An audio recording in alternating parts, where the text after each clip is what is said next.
जय हिंद साथियों विराट ज्ञान में आप अपना स्वागत है। साथियों, आज मैं पुनः आपके साथ डीएलएड प्रैक्टिस सेट 3 लेकर के आया हूं। डीएलएड प्रैक्टिस सेट 1 और डीएलएड प्रैक्टिस सेट 2 में दे चुका हूं। अगर आप नहीं देखे हैं तो मेरे चैनल पर आइए और देखिए, क्योंकि इसी से 75 क्वेश्चन आने वाले हैं और ये 75 क्वेश्चन से ही हमारी सिलेक्शन तय होगी। जनरल जो सब्जेक्ट्स हैं वे तो सबके लिए समान होंगे, लेकिन ये 75 क्वेश्चन जो डीएलएड हैं इस पर जिनका कमांड होगा वही सक्सेसफुल होगा।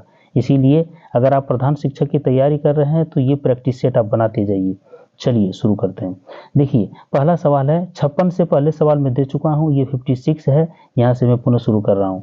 शिक्षक का प्राथमिक दायित्व निहित रहता है छात्रों के लिए शैक्षिक अनुभवों के निर्माण में, प्रशासनिक नीतियों के क्रियान्वयन में। सी ऑप्शन है। छात्रों के माता पिता के साथ मानवीय संबंधों की स्थापना में, शिक्षण तकनीकी संबंधी प्रयोग में। कौन सा ऑप्शन सही होता है आप इसे कमेंट में जरूर लिखिए। कौन सा ऑप्शन सही है साथियों? ऑप्शन ए आपका बिल्कुल करेक्ट है। ऑप्शन ए आपका बिल्कुल करेक्ट है, छात्रों के लिए शैक्षिक अनुभवों के निर्माण में, अर्थात ऑप्शन ए बिल्कुल राइट है। चलिए जरा सा इसको चलिए अगले सवाल की ओर आगे बढ़ते हैं। 56 के बाद 57 नंबर सवाल है साथियों। देखिए, बहुत ही महत्वपूर्ण सवाल है ये। नवनियुक्त शिक्षक के लिए उपयोगी हिदायत है। नवनियुक्त शिक्षक के लिए कौन सी हिदायत उपयोगी है? देखिए, प्रथम दिन से ही वह अपनी कक्षा के प्रभावी छात्र समूह की अस्थायी सदस्यता ग्रहण कर ले। अगला है, थोड़ा सा छोटा कर देते हैं ताकि सभी ऑप्शन दिखे। चलिए देखिए, ऑप्शन अब दिख रहा है।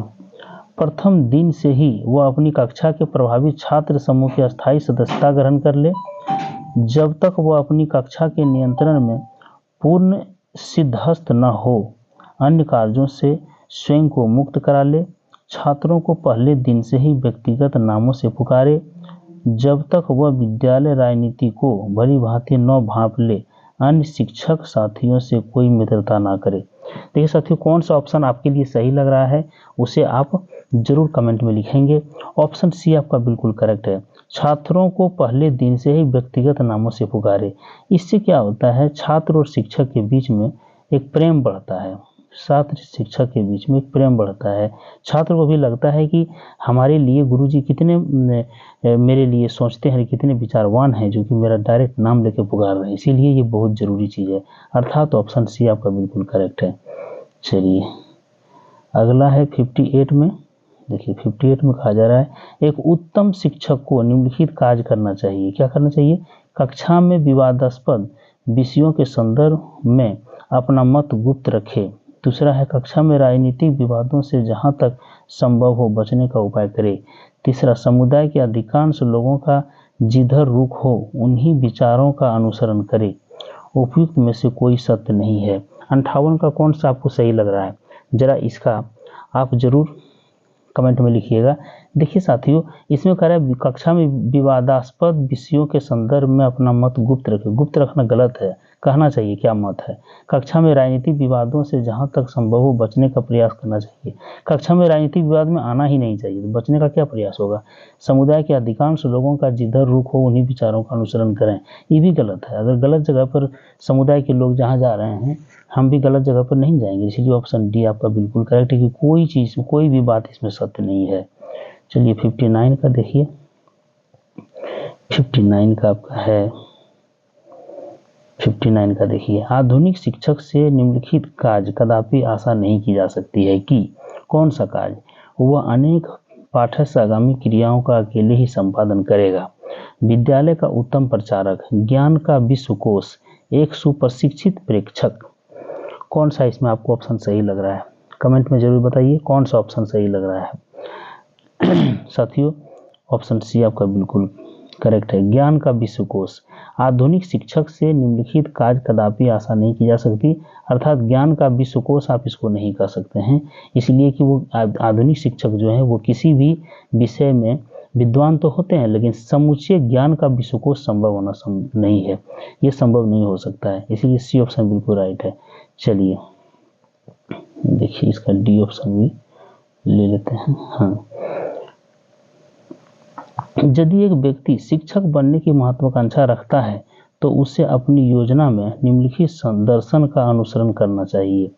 शिक्षक बनने की अगर महत्वाकांक्षा है तो उसे अपनी योजना में निम्नलिखित दर्शन का अनुसरण करना चाहिए। कौन है? जहाँ चाह वहाँ राह, जो होना होगा वो अस्वयंभावी है। उस पुल को पार मत करो जब तक कि उस पुल पहुँच नहीं जाते। डी ऑप्शन है, पहले स्वयं को समझो फिर काज करो। पहले स्वयं को समझो फिर काज करो। कौन सा इसमें आपको सही लग रहा है ऑप्शन? जरा सही से बताइए साथियों, कौन सा ऑप्शन आपको बिल्कुल करेक्ट लग रहा है? कौन सा ऑप्शन इसका 60 नंबर का कौन सा ऑप्शन आप बिल्कुल करेक्ट मानते हैं? देखिए, महत्वाकांक्षी अगर बनना चाहते हैं, मैंने शिक्षक बनने की महत्वाकांक्षा आप में है तो डी ऑप्शन आपके लिए बिल्कुल करेक्ट है। पहले स्वयं को समझो फिर काज करो। इसका मतलब है कि अपने अंदर ये झांक कर देखना होगा कि हम शिक्षक बनने लायक हैं कि नहीं, और तभी अपना काज आगे बढ़ाना होगा। चलिए 61 नंबर सवाल में आते हैं। 61 नंबर सवाल भी बहुत ही महत्वपूर्ण है। प्रायः शिक्षकों के संदर्भ में ऐसा माना जाता है कि वे निम्न आर्थिक स्तर से आते हैं, वे निम्न धार्मिक प्रवृत्ति वाले होते हैं, वे अपने विचारों में अधिक संकुचित होते हैं, वे मौलिक राजनीतिक एवं आर्थिक चिंतन को स्वीकार करते हैं। 61 नंबर में कौन सा आपको ऑप्शन सही लग रहा है? कमेंट में बताइए। देखिए साथियों, ऑप्शन सी आपके लिए बिल्कुल करेक्ट है। वे अपने विचारों से अधिक संकुचित होते हैं। वे अपने विचारों में अधिक संकुचित होते हैं, ऐसा माना जाता है। अर्थात ऑप्शन सी आपका बिल्कुल करेक्ट है। चलिए अब देखिए आगे देख लेते हैं, थोड़ा सा ही स्कैनिंग अच्छा से नहीं हो पाया। सामाजिक आर्थिक स्तर के सर्वेक्षण से ज्ञात होता है कि प्रायः शिक्षक आते हैं निम्न स्तर से, निम्नतम स्तर से, मध्य निम्न स्तर से, उच्च मध्य स्तर से, उच्च मध्य स्तर से। कौन सा ऑप्शन सही है? अर्थात सी ऑप्शन सही है, मध्यम निम्न स्तर से। ये माना जाता है कि शिक्षक मध्यम निम्न स्तर से आते हैं, निम्नतम स्तर से नहीं आते हैं, निम्न स्तर से भी नहीं, मध्यम निम्न स्तर से। अर्थात सी ऑप्शन बिल्कुल करेक्ट है। चलिए 63 का देखिए, 63 का थोड़ा क्वेश्चन बड़ा कर देते हैं इसको, इसलिए कि यहाँ पे जगह है। देखिए, सभी शिक्षकों का सामूहिक रूप से मानसिक झुकाव पाया जाता है। निराशावादी, मौलिकतापूर्ण, उदारवादी, संकुचित एवं पुरातन। निराशावादी, मौलिकतापूर्ण, उदारवादी, संकुचित एवं पुरातन। ऑप्शन डी आपका बिल्कुल करेक्ट है साथियों, संकुचित एवं पुरातन, ऑप्शन डी। चलिए 63 के बाद 64 में आते हैं। 64 नंबर सवाल भी आपके लिए बहुत महत्वपूर्ण है। देखिए 64 का, एक उत्तम शिक्षक की पहचान है, एक उत्तम शिक्षक की पहचान है उसे शिक्षा के उद्देश्यों का पर्याप्त ज्ञान होता है, उसे बालकों के मनोविज्ञान का ज्ञान होता है, वह प्रतिष्ठित शिक्षा व्यवसायियों के संगठन का सदस्य होता है, उसे विद्यालय के मुख्य कार्यक्रमों का ज्ञान होता है। साथियों सबसे सटीक ऑप्शन ए होगा, उसे शिक्षा के उद्देश्यों का पर्याप्त ज्ञान होता है। शिक्षा का क्या उद्देश्य है? बच्चों का सर्वांगीण विकास करना, उसे देश का सभ्य नागरिक बनाना, उसे देश के ऊंचे ऊंचे पद तक पहुंचाना, ये शिक्षक को ज्ञान है, इसीलिए ऑप्शन ए होगा। चलिए 64 के बाद आ जाइए 65 में। 65 में आइए, देखिए, जो व्यक्ति शिक्षण व्यवसाय में प्रवेश का इच्छुक है उसके लिए सर्वोत्तम आहारता है। जो व्यक्ति शिक्षक बनना चाह रहा है, जो शिक्षक बनना चाह रहा है उसके लिए सर्वोत्तम क्या है? सर्वोच्च आहारता क्या है? उच्च बुद्धि लब्धि होना चाहिए, सार्वजनिक संभाषण योग्यताएं होनी चाहिए, उत्तम स्वास्थ्य होनी चाहिए, अतिरिक्त आमदनी के स्रोत होना चाहिए। इसमें कौन सा आपको सही लग रहा है? देखिए, अतिरिक्त आमदनी के स्रोत, ये तो बिल्कुल गलत है। अतिरिक्त आमदनी के स्रोत शिक्षा विभाग में आए हैं तो अतिरिक्त मैंने घूस लेने की बात मत सोचिए। उत्तम स्वास्थ्य, अगर थोड़ा स्वास्थ्य कम भी है तो क्या शिक्षक नहीं बन सकते? ये भी ज़्यादातर ही होगा। चलिए यहाँ ऑप्शन बी आपका बिल्कुल करेक्ट। सार्वजनिक संभाषण योजना, मतलब सार्वजनिक जगह पर भी जाकर के समाज को समझाना, समाज को एक नई दिशा की ओर ले जाने जैसा काबिलियत और ठोस संभाषण, मैंने अपने अंदर ये काबिलियत होनी चाहिए। भाषण के द्वारा उसे मूव कर सकें, बोलकर मूव कर सकें, समझाकर दिखा करके कि किस प्रकार से आपके बच्चे समाज में इतने ऊंचे पद तक जा सकते हैं। इसीलिए बी ऑप्शन बिल्कुल राइट है। चलिए 65 के बाद आइए 66 नंबर में। 66 नंबर आपका बहुत अच्छा, बहुत बढ़िया सवाल है साथियों। शिक्षण व्यवसाय के अभ्यर्थियों का प्रायः एक दुर्बल पक्ष है। शिक्षण व्यवसाय के अभ्यर्थियों का प्रायः एक दुर्बल पक्ष है। क्या है? शारीरिक विकलांगता, औसत शैक्षिक उपलब्धियां, निम्न स्तर का मानसिक स्वास्थ्य, दुर्बल स्वास्थ्य। देखिए, शिक्षण व्यवसाय के अभ्यर्थियों का प्रायः एक दुर्बल पक्ष है। शारीरिक विकलांगता अगर यदि किसी को यदि दुर्बल पक्ष नहीं है, वो तो उसकी है ही, और उसके आधार पर, उस आरक्षण के आधार पर शिक्षक वो बनते हैं। यहाँ ऑप्शन बी आपका बिल्कुल करेक्ट है। औसत शैक्षिक उपलब्धियां, औसत शैक्षिक उपलब्धियां, ये ऑप्शन आपका बिल्कुल करेक्ट है, अर्थात बी ऑप्शन आप लगा के निकलिए यहाँ से। चलिए 66 के बाद 67 नंबर सवाल में आते हैं साथियों। थोड़ा सा इसको पूरा क्वेश्चन को लाते हैं। हाँ देखिए, इसमें कहा जा रहा है शिक्षकों की नियुक्ति के संदर्भ में इस तथ्य का ध्यान रखना चाहिए कि शिक्षकों की नियुक्ति के संदर्भ में इस तथ्य का ध्यान रखना चाहिए कि इस व्यवसाय में उस प्रत्येक व्यक्ति को प्रवेश दिया जाए जो भी शिक्षण व्यवसाय में रुचि रखता है। शिक्षकों की कमी को दूर करना, उत्तम व्यक्तियों का शिक्षण व्यवसाय में चयन करना, शिक्षण व्यवसाय का आकार बढ़ाना, शिक्षण व्यवसाय का आकार बढ़ाना। चलिए, कौन सा ऑप्शन आपको सही लग रहा है? इसमें गौर कीजिए, ऑप्शन सी बिल्कुल राइट है।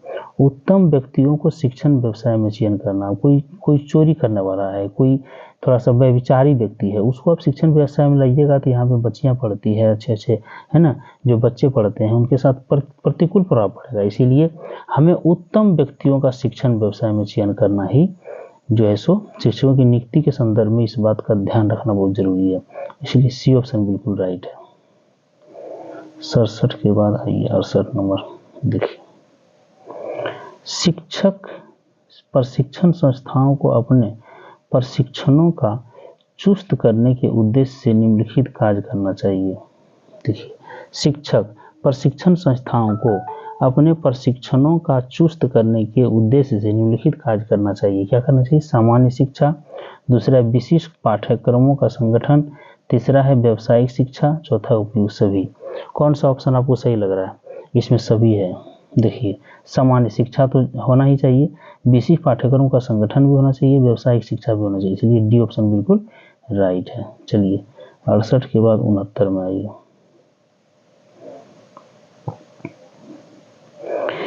शिक्षक प्रशिक्षण कार्यक्रम की सर्वोच्च दुर्बलता है कि शिक्षक प्रशिक्षण कार्यक्रम की सर्वोच्च दुर्बलता है कि क्या है?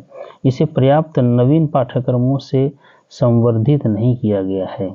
शिक्षक प्रशिक्षणार्थियों में उचित अनुशासन की कमी है, उचित अनुशासन की कमी है। चलिए अगला है, देखिए, विषय वस्तु पर पर्याप्त बल नहीं दिया गया है, छात्रों को न्यूनतम अनुभव प्रदान किए गए हैं। देखिए, ऑप्शन ए आपका बिल्कुल करेक्ट है इसका। चलिए, ऑप्शन ए बिल्कुल करेक्ट। इसे पर्याप्त नवीन पाठ्यक्रमों से संवर्धित नहीं किया गया है, इसलिए ऑप्शन ए आप लगाइए। चलिए अगला सवाल 69 के बाद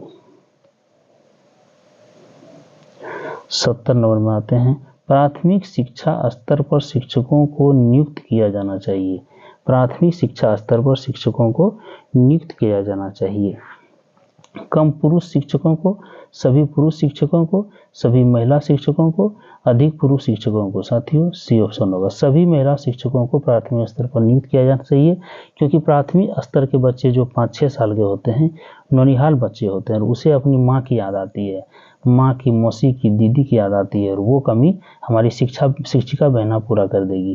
कभी गोद लेकर के, लाड प्यार करके, है ना, उसे शिक्षण कार्य करेंगी तो उससे माँ की याद, बहन की याद, दीदी की याद, मौसी की याद वो बच्चा भूल जाएगा, और माँ का प्यार सब कुछ यहाँ मिलेगा और बच्चे अच्छी तरह से सीखेंगे। इसीलिए सभी महिला शिक्षकों को ही प्राथमिक स्तर पर रखना चाहिए।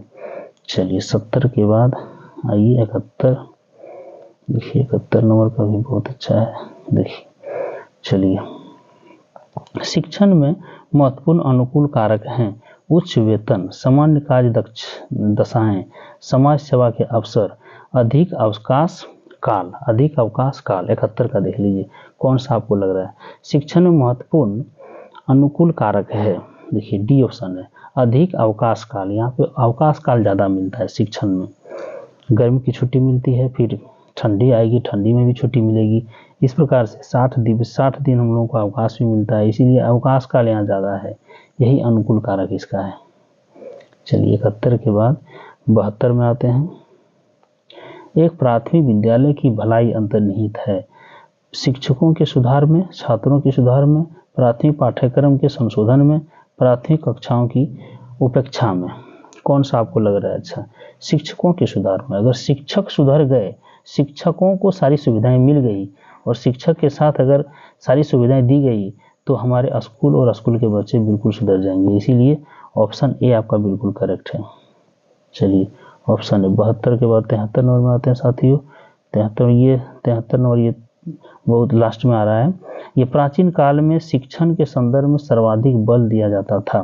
प्राचीन काल में शिक्षण के संदर्भ में सर्वाधिक बल दिया जाता था। पारस्परिक विचार विमर्श पर, छात्रों के परामर्श पर, छात्रों के रटे पाठों के श्रवण पर, छात्रों के अनुभवों को योजनाबद्ध करने पर।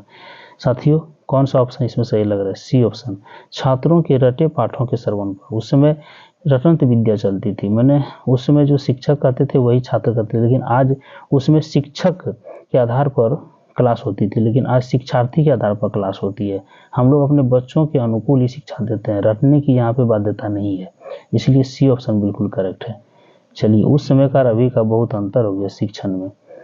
आइए, शिक्षण में सर्वोच्च महत्वपूर्ण कारक हैं। शिक्षण में सर्वोच्च महत्वपूर्ण कारक हैं शिक्षण सामग्री की विविधता, प्रयुक्त शिक्षण तकनीकी, संप्रेषित विषय सामग्री, छात्र शिक्षण के मध्य अंतर संबंध। कौन सा ऑप्शन आपको सही लग रहा है? बी ऑप्शन बिल्कुल राइट है, प्रयुक्त शिक्षण तकनीकी। शिक्षण में सर्वोच्च महत्वपूर्ण कारक है प्रयुक्त शिक्षण तकनीकी। किस प्रकार से कौन कौन तकनीक से बच्चों को शिक्षा देंगे, यही सबसे महत्वपूर्ण है, इसीलिए बी ऑप्शन बिल्कुल राइट है। चलिए अगले सवाल की ओर 75, ये सेकेंड लास्ट सवाल है। एक सवाल और इस वीडियो में बचेगा आपका। 20 सवाल से हम लिए थे, कलेक्शन 20 सवाल का किए थे। इसमें छात्र के विकास एवं वृद्धि के उद्देश्य से सर्वश्रेष्ठ शिक्षण निम्नलिखित स्तर पर किया जाना आवश्यक है। छात्र के विकास एवं वृद्धि के उद्देश्य से सर्वश्रेष्ठ शिक्षण निम्नलिखित स्तर पर किया जाना आवश्यक है। कौन कौन स्तर है? स्नातक स्तर पर, हाई स्कूल स्तर पर, माध्यमिक स्तर, प्राथमिक स्तर पर। तो साथियों किसी भी बच्चा का विकास अगर देखना हो तो प्राथमिक स्तर से ही शुरू कर दीजिए, माध्यमिक और हाई स्कूल जाकर के वो नहीं सुधरेगा, इसलिए डी ऑप्शन बिल्कुल राइट है। हमें प्राथमिक स्तर से ही बच्चों को जो उसके वृद्धि और विकास के बारे में सोचना चाहिए। 75 और लास्ट सवाल यही है। 76वां लास्ट सवाल है, थोड़ा सा और छोटा करते हैं। हाँ चलिए, नवनियुक्त शिक्षक को प्रथम कक्षा प्रवेश के समय जो कार्य करना चाहिए वह है उत्तम शुरुआत के लिए प्रशासनिक कार्यों को पूर्व में ही पूर्ण कर ले, छात्रों को कठोर अनुशासन में रखे तथा अपने को कठोर शिक्षण के रूप में स्थापित करे, छात्रों के साथ मधुर संबंध स्थापित करने के प्रयास करे, छात्रों को तथा स्वयं को पारस्परिक परिचय प्राप्त करने के लिए प्राप्त अवसर प्रदान करे। देखिए कौन सा ऑप्शन इसमें आपको सही लग रहा है? D option.